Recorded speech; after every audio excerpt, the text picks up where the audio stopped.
Okay, so rewind to June 2020, about a year ago. Assume that most of your interactions are online due to the COVID-19 pandemic, and that protests against systemic racism are occurring in cities across the United States and around the world. Imagine that racist claims about crime and fake news about COVID-19 appear in your social media feeds. Okay, this has happened for many of us last summer and over the last year. You know the claims in question are false or misleading, and you care about truth. Let's call this situation polluted feed. Okay. What should you do? Should you do nothing? Or should you engage in some way? If you should engage, with what or whom should you engage? Should you engage with the posts and the people who made them, or with someone or something else? Moreover, how should you engage? Should you engage with an open mind or with a closed one? Okay, so the paper is just in your chat now, and I'm on the first page, second paragraph. Just if you want to follow along, you don't have to. You can just listen. Okay, so below, I offer an argument for engaging closed-mindedly in polluted feed and situations like it. The argument focuses on what one should do epistemically, expecting this to sometimes conflict with and be trumped by what one should do morally or politically. Moreover, it understands claims about what one should do epistemically to be grounded in claims about what an epistemically virtuous person would do. In this way, it's an example of applied virtue epistemology.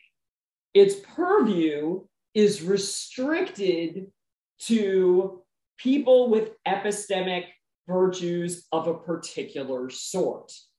People with what we might call effects virtues, or dispositions to produce a preponderance of good epistemic effects, such as true belief and knowledge.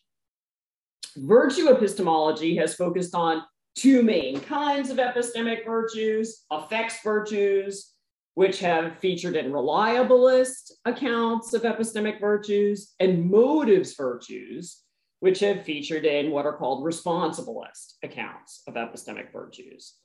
And there's a growing consensus in the field of virtue epistemology that there's an important role for each of these kind of virtues. So taking inspiration from virtue consequentialism, effects virtues are dispositions that produce more good epistemic effects than bad ones. So what I'm going to argue is that persons with effects virtues would engage closed-mindedly in polluted feed. Or to put this slightly less technically, right, that engaging closed-mindedly is likely to produce better epistemic effects than engaging open-mindedly in polluted feed or just doing nothing in polluted feed. Okay? So, and what I'm going to suggest is that this means that the action of engaging closed-mindedly need not be vicious and can be virtuous in the context of polluted feed. Okay, so I'm on to the top of page 2 at this point, if you're following along. Okay, so just to give you a sort of sense of where this is going to go, first I'm going to give you an account of what the trait of closed-mindedness is, and I'm going to try to do that in a normatively neutral way that allows the trait to either end up being a vice, an epistemic vice, or an epistemic virtue in a specific kind of context, okay? And I'm going to enumerate three different ways that we can engage closed-mindedly in situations like polluted feed, okay? And then what I'm going to try to do is give you a big picture about some of the views of Lee McIntyre, and I'll use that work and along with work by Jeremy Fantle, Neil Levy, and Regina Rini to argue in favor of engaging closed-mindedly in polluted feed. So what I'm going to be doing is offering an argument for engaging closed-mindedly in situations like polluted feed. And I'm here motivated by epistemically consequentialist concerns.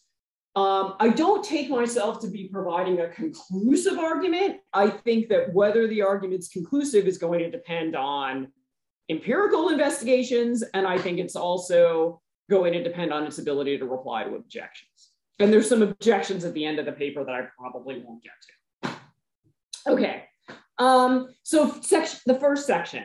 So engaging closed-mindedly. Let's start with some definitions and distinctions here.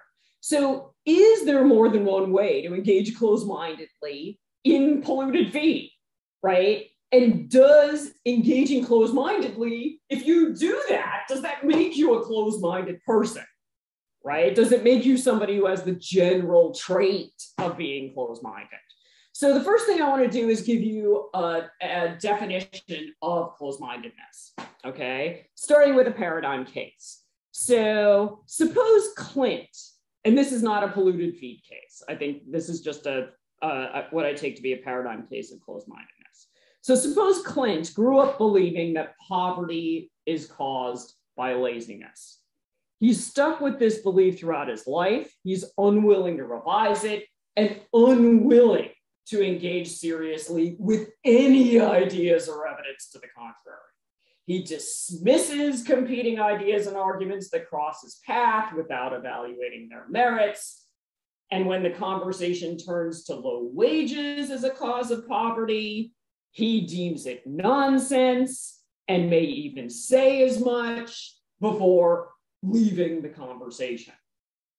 When he sees an article arguing that lack of opportunity contributes to poverty, he thinks it ridiculous and may even leave a comment to that effect before just moving on, scrolling on. He recognizes that such ideas compete with his own and rejects them privately and even publicly because they strike him as implausible or worse. Clint is closed-minded, at least when it comes to the topic of the causes of poverty. Okay, now what does that mean? What does it mean to say that Clint's closed-minded? We can understand closed-mindedness to be an unwillingness or inability to engage seriously with relevant intellectual options, for instance, with competing ideas and evidence, and or an unwillingness to revise a belief. The features of Clint's case are sufficient for closed-mindedness, but they aren't all necessary. Clint has a specific kind of closed-mindedness, so he's dogmatic, right? Dogmatism, I think, is a subset of closed-mindedness. It's an unwillingness to engage seriously with relevant alternatives to a belief that one already holds, right? Or in cases where one's willing to engage seriously with alternatives, it's an unwillingness to revise a belief one already holds. So closed-mindedness includes dogmatism, but it isn't exhausted by dogmatism, right? This is because closed-mindedness doesn't require already having beliefs about a topic. One can be closed-minded in arriving at an initial belief about a topic, or closed-minded in the ways one conducts one's inquiries more generally, right? We can be closed-minded with respect to which questions we ask, which sources we consult, and which methods we use. So closed-mindedness doesn't require dogmatism, but closed-mindedness, dogmatism is a case of closed-mindedness. Okay, so closed-mindedness doesn't require public speech or behavior either. It can be private, sort of conducted within inside our own heads. So Clint, in this example, counts as closed-minded when he privately rejects competing ideas, even if he doesn't go on to publicly denounce them as ridiculous. Importantly, though, public denunciation does require private rejection in order to count as closed-minded, else the denunciation might just be deceptive rather than closed-minded, right? If somebody is denouncing something publicly, when they think it's actually true, they're being deceptive. They're not being closed-minded. Okay. So closed-mindedness can take the form of a domain-specific disposition, or a general trait or disposition, or even an individual action. So suppose Clint's unwillingness to engage seriously with competing ideas and evidence is just restricted to the topic of the causes of poverty. And he engages seriously with a wide range of other topics. If so, his closed-mindedness is domain-specific. Whereas if he's unwilling to engage seriously with relevant ideas, evidence, and sources across a range of different topics, his closed-mindedness will be a general trait or disposition, one that's consistent enough to count him as a closed-minded person. Compare Oscar, who's generally disposed to be open-minded. He usually engages seriously with ideas about the causes of poverty and other ideas.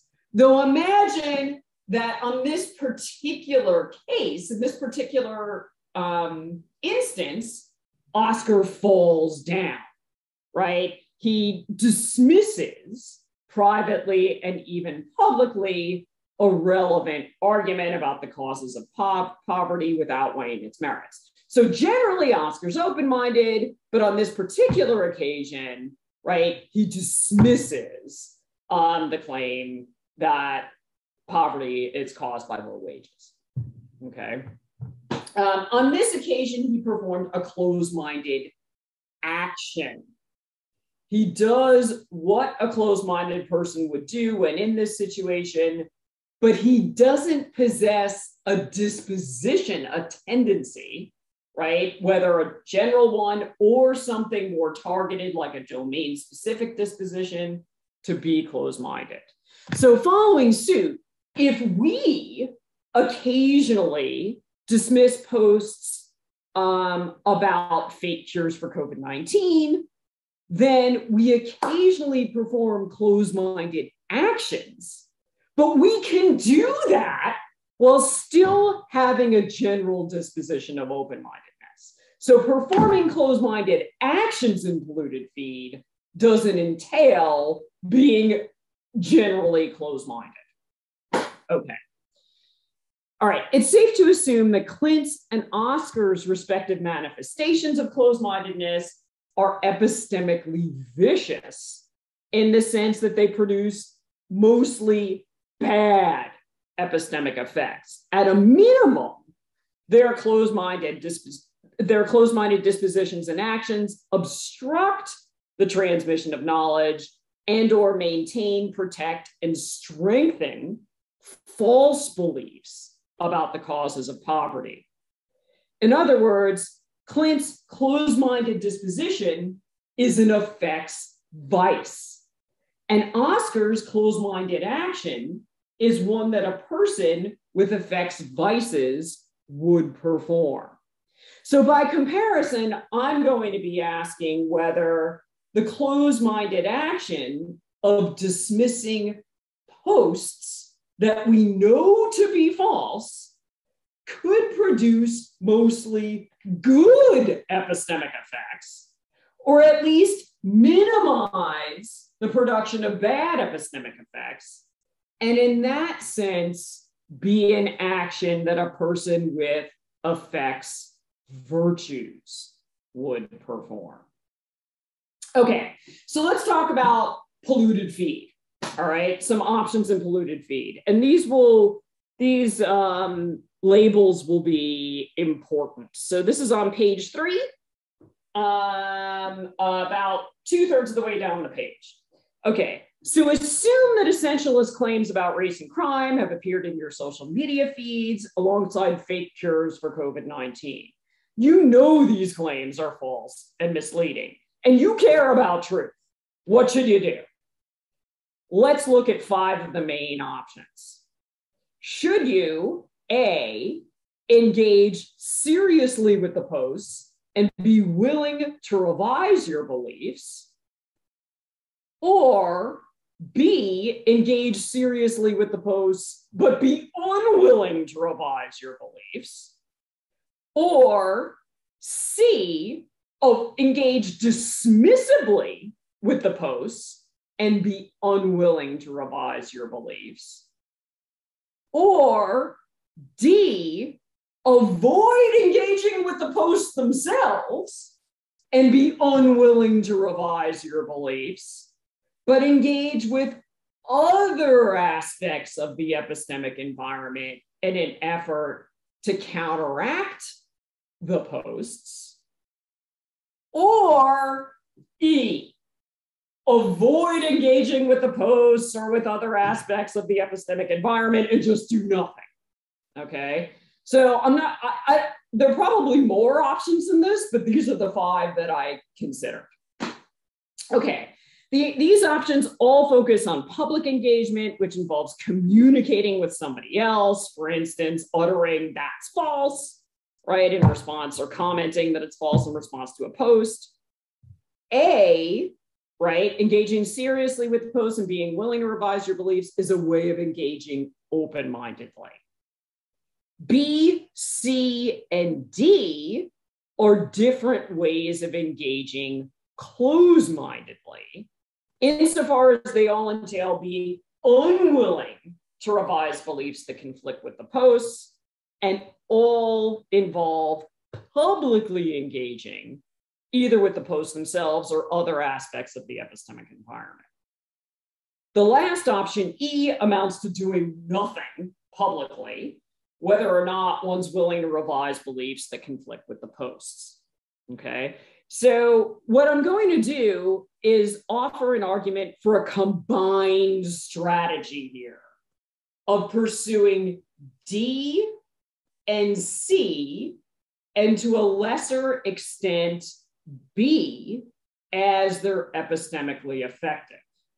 Okay, so I'm going to offer a combined strategy of avoid engaging with the posts themselves, be unwilling to revise your beliefs, but engage with other aspects of the epistemic environment in an effort to counteract the posts, combined with engaging dismissively with the posts themselves and be unwilling to revise your beliefs, and with extreme caution, engaging seriously with the posts, but be unwilling to revise your beliefs.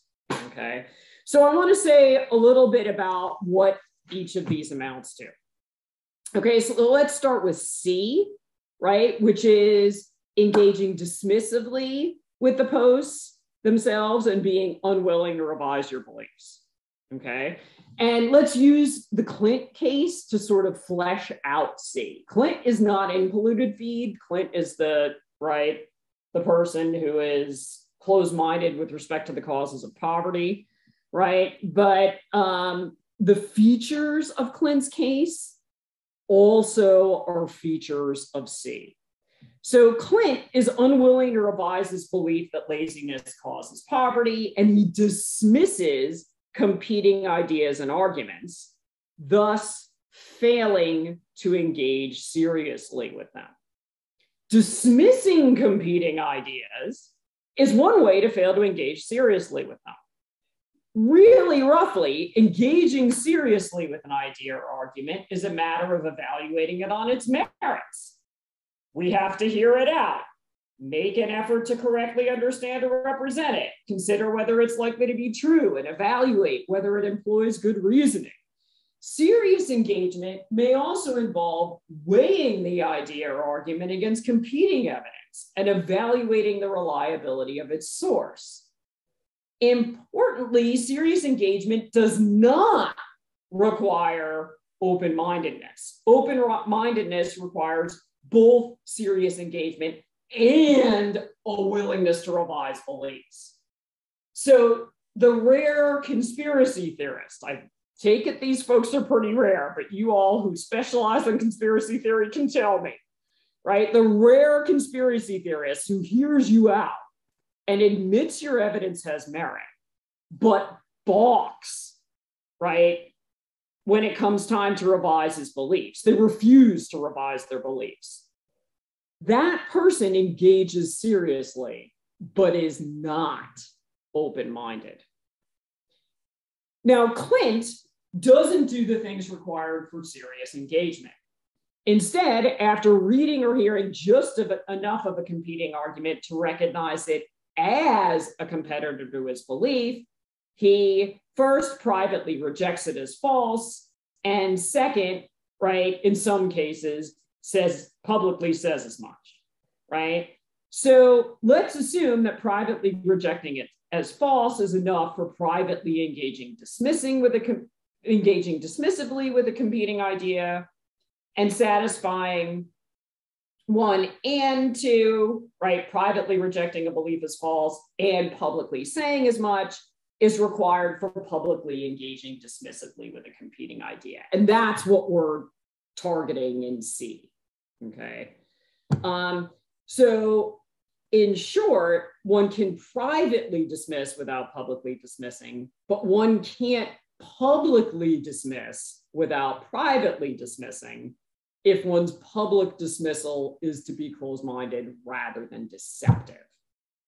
Okay, so in sum, pursuing C in polluted feed entails being unwilling to revise beliefs that conflict with the post, being unwilling to revise your belief that there's no essential connection between race and crime, or that people shouldn't drink bleach to cure COVID-19, and being unwilling to reopen those inquiries. It also entails publicly engaging dismissively with the post, which requires privately and publicly rejecting them as false.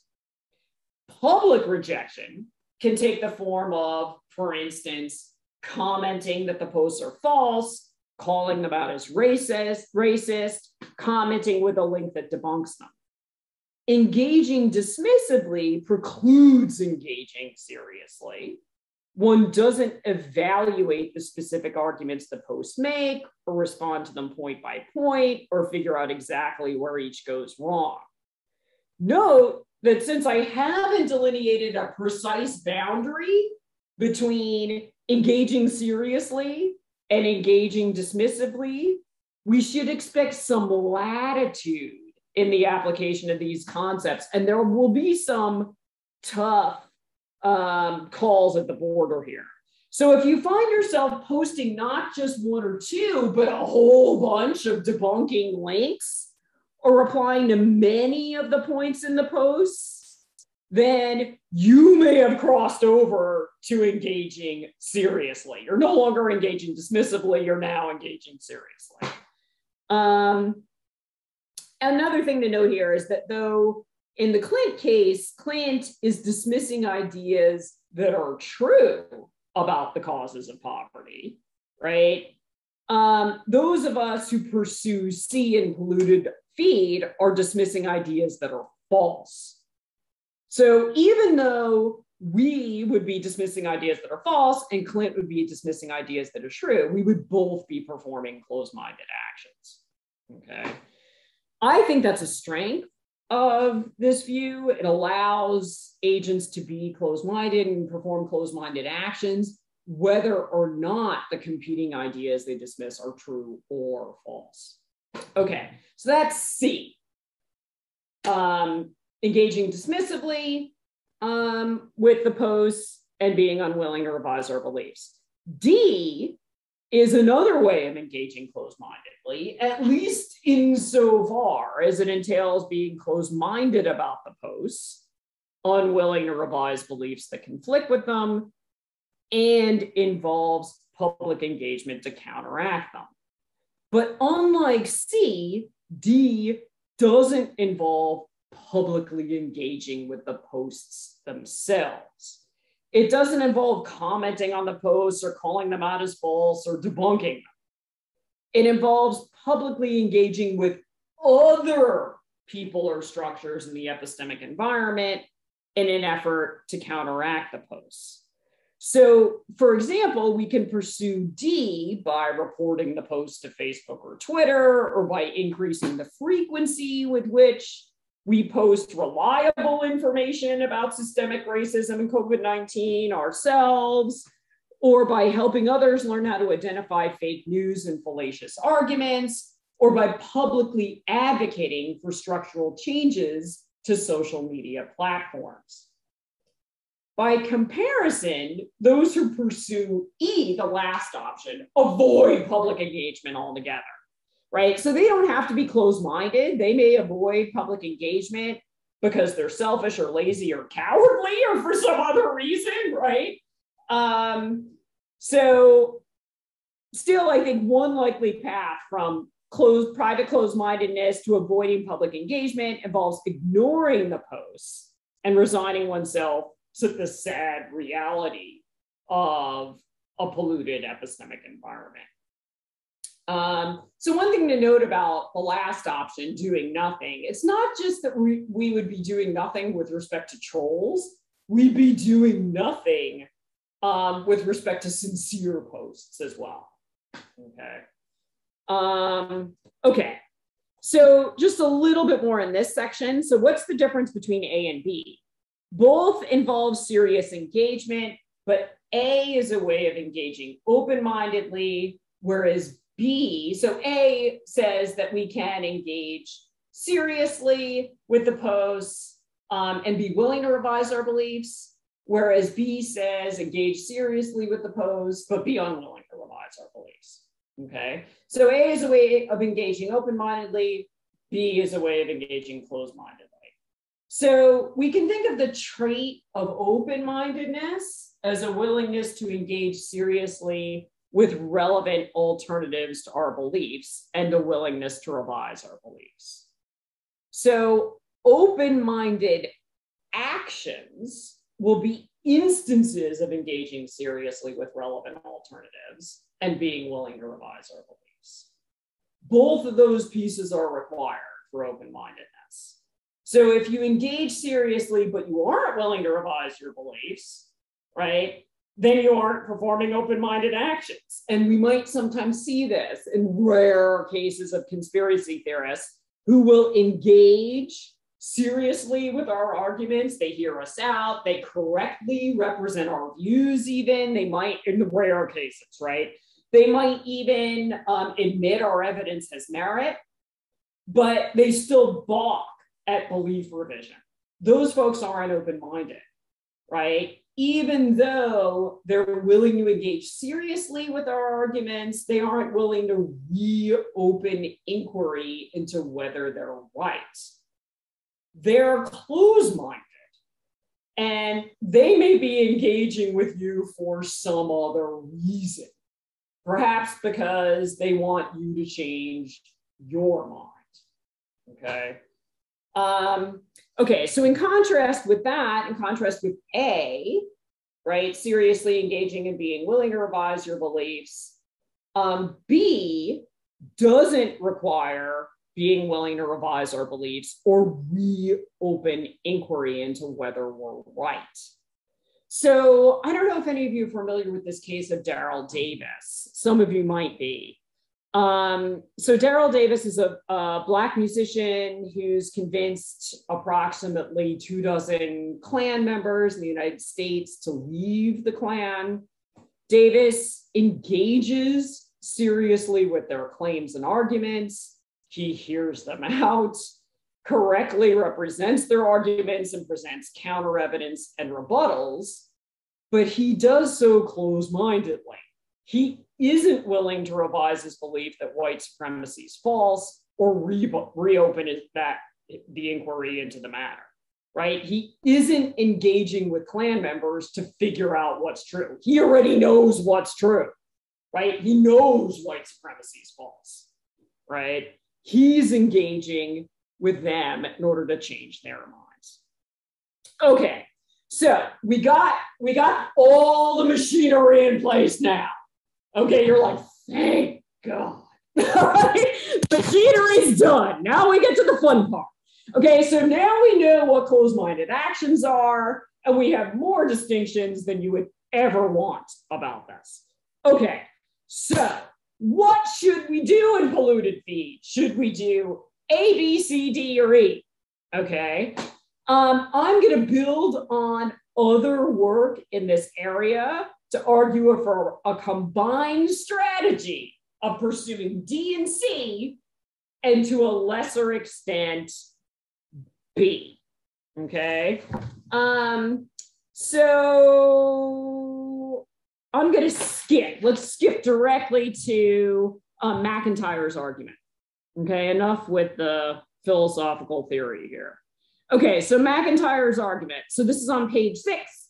So I'm going to start with McIntyre's argument and then refine it using work by Fancel and Levy and Rini. Okay, so McIntyre focuses on science denial, on and offline. He offers a consequentialist argument against E and A, so against doing nothing and engaging open-mindedly. And he offers a consequentialist argument for C, D, and B. I think his argument for E outright succeeds, okay? And then with help from Fancel, Levy, and Rini, I'm going to supplement and qualify his arguments against A, against open-minded engagement with the posts, and for C, D, and to a lesser extent, B, for these various kinds of closed-minded engagement, okay? So McIntyre, I think, convincingly argues against E. He thinks doing nothing, right, just doing nothing to counteract fake news will result in a preponderance of bad moral and epistemic effects. Epistemically, when fake news outperforms real news on social media, we can expect some of its consumers to come away with false beliefs. Some will end up, for instance, believing that climate change isn't anthropogenic, vaccines cause autism, and masks do nothing to prevent the spread of C-19. And even when consumers of fake news don't acquire false beliefs, doubt can erode their confidence in true beliefs, resulting in abstention and loss of knowledge. Those are bad epistemic effects as well. McIntyre points out that the normalization of fake news can also have bad effects on the epistemic environment as a whole, undermining the value of truth, eroding trust in testimony, and making it difficult to identify experts. Compounding the problem, these bad epistemic effects can produce bad moral effects through their impact on behavior. False beliefs, doubt, loss of knowledge, and the erosion of trust have impacted choices about mask wearing, vaccines, and energy consumption, all with devastating effects. Though McIntyre's focus is on science denial, I hope it's obvious that the effects of white silence about racism have been horrific and have perpetuated, if not ossified, ignorance of white privilege and injustice and violence against Black persons and persons of color. In short, E does nothing to stem the tide of bad effects. So somebody with epistemic effects virtues wouldn't do nothing, so neither should we. Okay.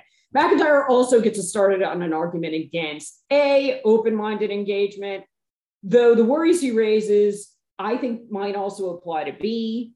He argues that A produces a preponderance of bad effects. Key among them, it wastes the agent's epistemic resources, sows confusion and doubt in others, and confers credibility on ridiculous ideas, what he calls crackpot theories.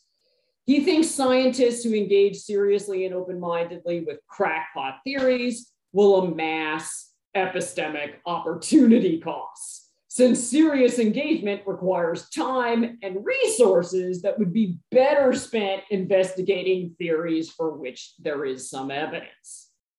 He likewise warns of the dangers of false equivalences and platforming.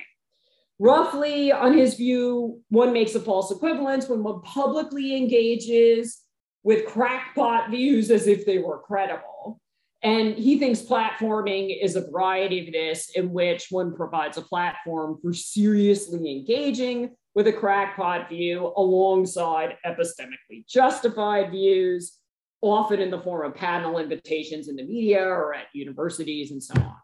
So here, McIntyre is joined by Intamin and DeMello Martin, who argue that one of the dangers of platforming climate deniers is contributing to a, quote, false public perception that no scientific consensus exists.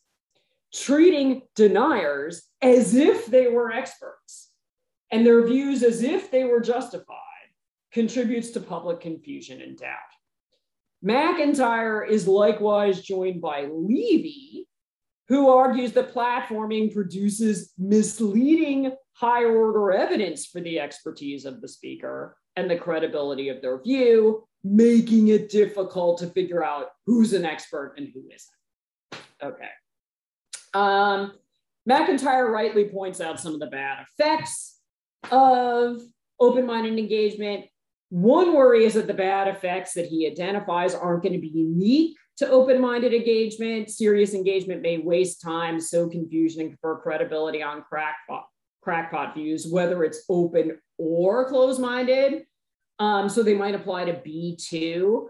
I think Fansel provides additional reasons, additional arguments against open-minded engagement that don't apply to me. Okay, McIntyre's arguments for C, D, and B also point us in the right direction, though I'll recommend qualification in the case of C. So again, C is engaging dismissively with the post and being unwilling to revise your beliefs. D is avoid engaging with the posts themselves, be unwilling to revise your beliefs, and engage with other aspects of the environment to counteract the posts. And B is engage seriously with the posts and be unwilling to revise your beliefs. Okay, so I'm going to be arguing for qualifying C, expanding D, and extreme caution in the case of B. So McIntyre says this in favor of C, okay? Closed-mindedly dismissing the posts. He thinks, he argues in favor of this because he thinks publicly calling out the posts as false or commenting with a debunking link will limit the overall production of bad effects. On his view, dismissing the post is likely to prevent confusion in people who are encountering the post for the first time, even though it isn't likely to change the minds of extant deniers and racists who already believe their false content. So he thinks dismissals of the post are functioning as a preventative pre-bunker. He calls them pre-bunkers rather than debunkers for people who haven't yet been exposed to them.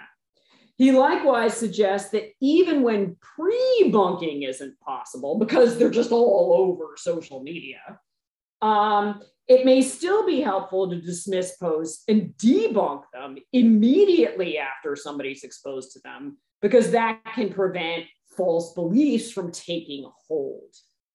In short, McIntyre argues that without, quote, a counter narrative from us, even more knowledge would be lost and even worse effects would be produced. Now, Levy's going to raise some worries about debunking, about whether it's actually effective. And I'm going to be recommending, as a result, that we pursue C, but only in conjunction with D. McIntyre says that, look, he thinks that dismissals aren't likely to change the minds of people who already are extant deniers and racists. So he adds D and B to his overall strategy. So with respect to D, engaging with other aspects of the environment to counteract the posts, he recommends flooding the environment with truths in education and critical thinking.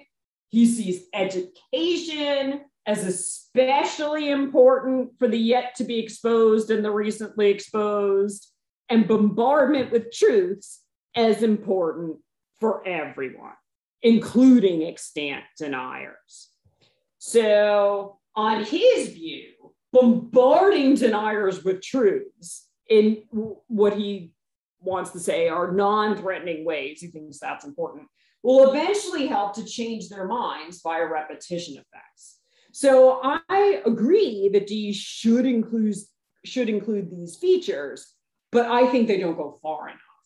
Unless we also advocate for structural reform of content algorithms, our efforts at flooding the environment with truths and critical thinking aren't likely to reach their targets. So though McIntyre argues that we shouldn't engage seriously and open-mindedly with extant deniers, right? He argues against A. He suggests that we should engage seriously and close-mindedly with them. He argues for B, in an effort to understand why they believe what they do and help them change their minds. So he recommends building trust through face-to-face relationships. My recommendation is that we pursue B with extreme caution, since engaging seriously with extant deniers and racists and their posts can easily make matters worse. It can result in epistemic and moral opportunity costs for the people who seriously engage with them. It can disseminate falsehoods to others, leading to doubt and loss of knowledge, especially when efforts to debunk fail. It can confer credibility on deniers and racists, unwittingly helping to establish them as experts, and can normalize them and their claims and methods, further degrading the epistemic environment. So I think it's a live question as to whether Daryl Davis has ultimately made matters worse, since, and this is a quote from Matt Firkany, quote, by appearing with Davis, Klan leaders position themselves socially as reasonable people to be respected and negotiated with, not just violent racists. Whatever conclusions we end up drawing about Davis's case, I think there will be some cases in which B produces a preponderance of good epistemic effects, and epistemically virtuous persons would pursue it. So I think B stays in the mix, but with a caveat of extreme caution. Okay, so I'm going to refine the argument a bit. I'm going to skip the bit coming from Fansel. Happy to talk about that later if you want to, but I want to jump to Levy's points and Rini's points, okay? So we're almost done. Hang in there. You're doing great. We are almost done. Okay, so I want to talk about refining the argument now. We saw that McIntyre is arguing against E, against A, and for these three different kinds of closed-minded engagement. And I want to say a little bit about qualifications with respect to C, right? With respect to engaging dismissively with the posts, and expansion with respect to D. Okay, so this is on page 9. So I'm going to argue for C, right? For engaging dismissively with the posts, but only in conjunction with D. Okay. So Neil Levy marshals substantial psychological evidence to warn us off unilateral pursuit of C. He argues that dismissing the posts in an effort to debunk them can unwittingly produce more long-term harm than good for the yet to be and recently exposed, due to, on Levy's view, dissociation of content from source, repetition and fluency effects, and priming. So the idea here, Levy's reporting on some of the empirical work, right? So he's arguing that consuming bits of fake news in explicit dismissals can be risky because we store content knowledge separately from source knowledge. So we can remember the content of a fake news story without remembering that the source was a debunking website. Scary, right? Further, our familiarity with a claim via memory increases our fluency in processing it, which can make us more likely to believe it.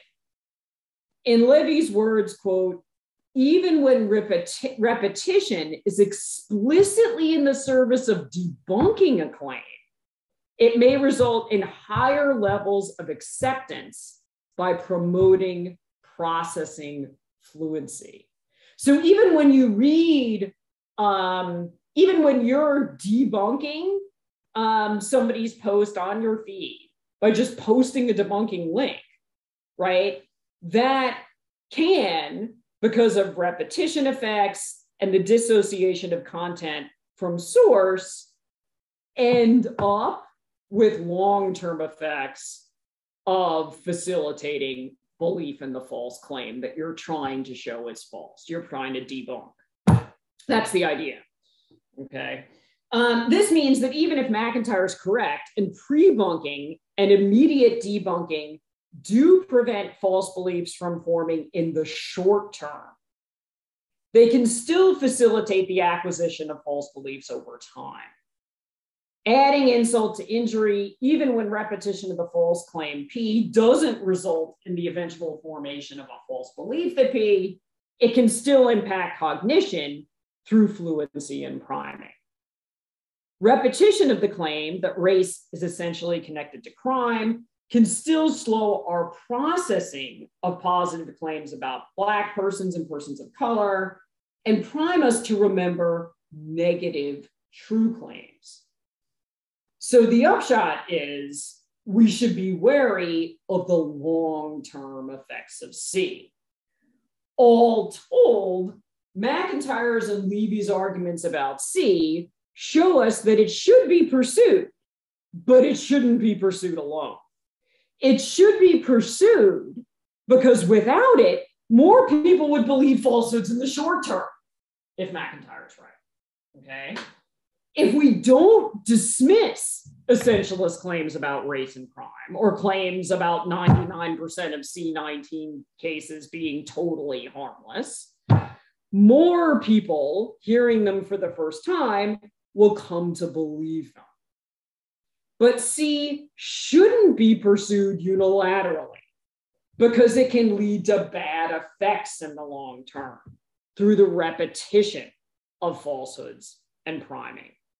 So in an effort to mitigate those long-term bad effects, we should combine it with D, flooding the environment with truths and making structural changes to content algorithms, which may help counteract the negative effects of C that are due to repetition, fluency, and priming, and perhaps even tip the scales, right, toward positive effects.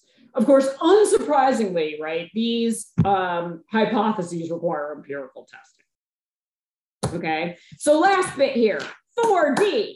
Okay, so recall that D involves being closed-minded about the posts, right? Being unwilling to revise your beliefs that conflict with them, and engaging with other aspects of the epistemic environment to try to counteract the posts, right? So in that vein, McIntyre suggested flooding the environment with truths and critical thinking, right? McIntyre thinks that even deniers will eventually listen to truths they repeatedly hear. But for his plan to work, the truths that are poured into the environment have to reach the deniers, right? And I think the events of June 2020 and last summer confirm that increasing our efforts to flood the environment with truths about mask wearing, systemic racism, since then vaccines, and so forth, won't change minds if the truths aren't heard by deniers, they don't penetrate the echo chambers, or if they're heard but dismissed due to motivated reasoning. To change minds, truths about C19 and systemic racism at least need to reach the people who deny them, reach them repeatedly, and not be dismissed. Accordingly, in addition to increasing our frequency of posting truths about these topics and stepping up our efforts to promote critical thinking, we should be advocating for structural reform of the content algorithms that facilitate echo chambers. So Rini draws similar conclusions. She has different arguments, but draws similar conclusions about the need for structural reform.